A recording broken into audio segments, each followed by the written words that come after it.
Tomato চাষ করে সুনামগঞ্জের চাষিদের মাথায় হাত। এক টমেটো চাষেই লোকসানে দিন কাটছে তাদের। সম্প্রতি জামালগঞ্জের কাশীপুর গ্রামের সবজি চাষী কাদির মিয়া ৩ বিঘায় জমিতে লাখ টাকা খরচ করে টমেটো চাষ করেন, অথচ বিক্রি করতে পেরেছেন মাত্র ৫,০০০ টাকার টমেটো। বাকি টমেটো খেতেই পচে নষ্ট হচ্ছে। শুধু কাদির মিয়া নয়, একই অবস্থা কাশীপুর গ্রামের শতাধিক চাষী। গতবার লাভ হয়, এবার অনেকেই খেতে টমেটো চাষ করে এখন সর্বশান্ত। বাজারে টমেটোর দরপতন ও হিমাগার না থাকায় এই বিপত্তি বলছেন চাষিরা। টমেটো খেত পচা পড়তেছে, খেতে নিয়ে বাজারে লয়ে গেলে আপনার মনে করেন কামলা খরচ হইও না। 1 কেজি টমেটো 1 টাকাও কনা।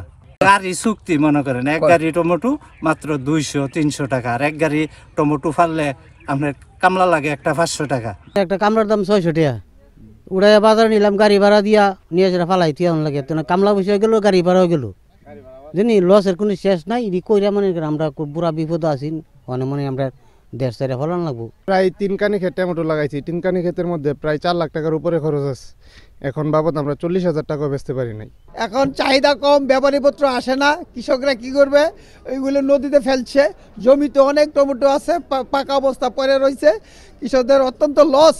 অবশ্য কৃষকদের দুর্দশা লাঘবে সিলেটে একটি হিমাগার স্থাপনের প্রস্তাবনা দাখিল করা হয়েছে বলে জানান স্থানীয় কৃষি কর্মকর্তা। আমরা সিলেট প্রকল্পকে একটা রিকোয়েস্ট করেছি যাতে ক্ষুদ্র আকার হলেও এটা কুলস্টার করা যায় কিনা, কারণ যেহেতু সুনামগঞ্জে এখন প্রচুর সবজি আবাদ হচ্ছে।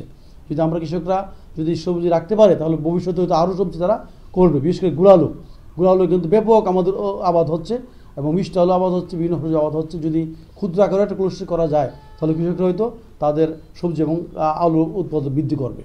চলতি মৌসুমে শান্তিগঞ্জ, বিশম্বরপুর সহ 11টি উপজেলায় 2023 হেক্টর জমিতে টমেটোর আবাদ হয়েছে। সময় সংবাদ, সুনামগঞ্জ।